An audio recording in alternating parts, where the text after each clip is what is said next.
Hello everyone, welcome to my channel Suma Girish.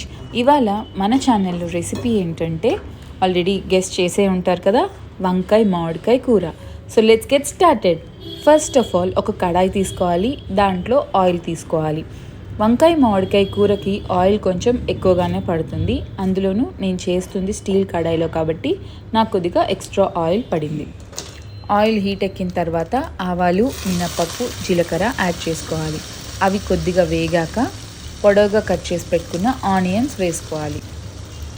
ఆనియన్స్తో పాటు పచ్చిమిర్చి చీలికలు ఒక 2 చీలికలు వేసుకోవాలి.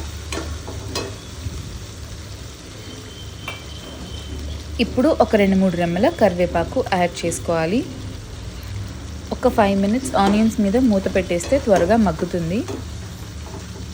ఆనియన్స్ మగ్గడం అంటే కలర్ చేంజ్ అయ్యేంత వరకు కాదు, ఆనియన్స్ కొంచెం మెత్తబడితే సరిపోతుంది.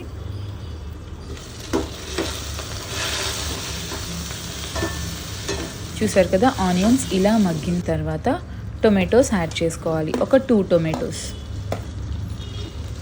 టొమాటోస్ వేసిన తర్వాత ఇంకొక 5 మినిట్స్ మూత పెట్టేసి టొమాటోస్ని కూడా మగ్గించుకోవాలి ఆనియన్స్తో పాటు.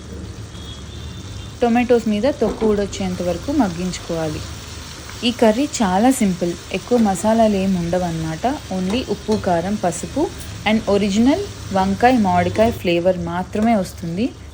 టొమాటోస్ మగ్గిన తర్వాత మామిడికాయని చిన్న చిన్న పీసెస్గా కట్ చేసి పెట్టుకున్నా కూడా యాడ్ చేసుకోవాలి. మామిడికాయ ముక్కలు యాడ్ చేసుకున్న తర్వాత వంకాయ ముక్కలు కూడా యాడ్ చేసుకోవాలి. నేను నల్ల వంకాయలు తీసుకున్నాను, ఇష్టం ఉన్న వాళ్ళు తెల్ల వంకాయలు కూడా యాడ్ చేసుకోవచ్చు. తెల్ల వంకాయలు హైదరాబాద్లో అంత బాగోవు, అందుకే నేను నల్ల వంకాయలు వేసుకున్నాను.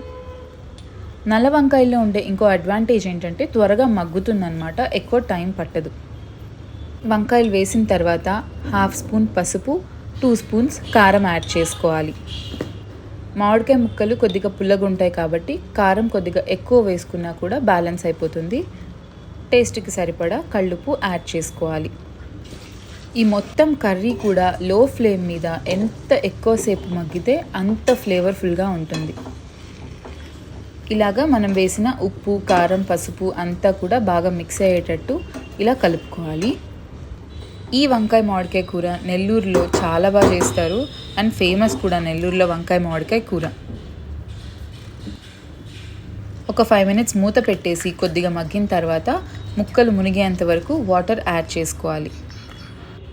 వాటర్ యాడ్ చేసుకొని ఒక 10 to 15 మినిట్స్ తర్వాత ఇలా మూత ఓపెన్ చేసి కన్సిస్టెన్సీకి తగ్గట్టు వంకాయల్ని, మామిడికాయల్ని బాగా స్మాష్ చేసుకోవాలి. గరిటతో బాగా స్మాష్ చేసుకుంటే మనకి కన్సిస్టెన్సీ చిక్కగా వస్తుంది. ముక్కలన్నీ కూడా ఉడికాయో లేదో కూడా తెలుస్తుంది. మామూలుగా వంకాయ ముక్కలు, మామిడికాయ ముక్కలు పెద్ద ముక్కలుగా కట్ చేసుకొని కూడా వేసుకుంటారు. నేను చిన్న చిన్న పీసెస్ వేశాను. మా వారు, పిల్లలిద్దరూ కూడా పెద్ద పీసెస్ వేస్తే తినరనమాట, అందుకే చిన్న చిన్న పీసెస్ కట్ చేసి వేసుకున్నాను. చూసారు కదా కన్సిస్టెన్సీ ఎంత చిక్కగా ఉందో. ఇది రైస్లోకి, చపాతీలోకి చాలా టేస్టీగా ఉంటుంది. ఇందులో మనం ఎక్స్ట్రా మసాలాలు ఏం వాడలేదు కదా, టేస్ట్ అయితే అద్దిరిపోతుంది. మీరు ఎప్పుడన్నా ఈ వంకాయ మామిడికాయ కూర ట్రై చేశారా? ట్రై చేయకపోతే ఈ వీడియోని ఫాలో అయిపోయి మీకు ఎలా వచ్చిందో కామెంట్ చేయండి. Subscribe to my channel Suma Girish.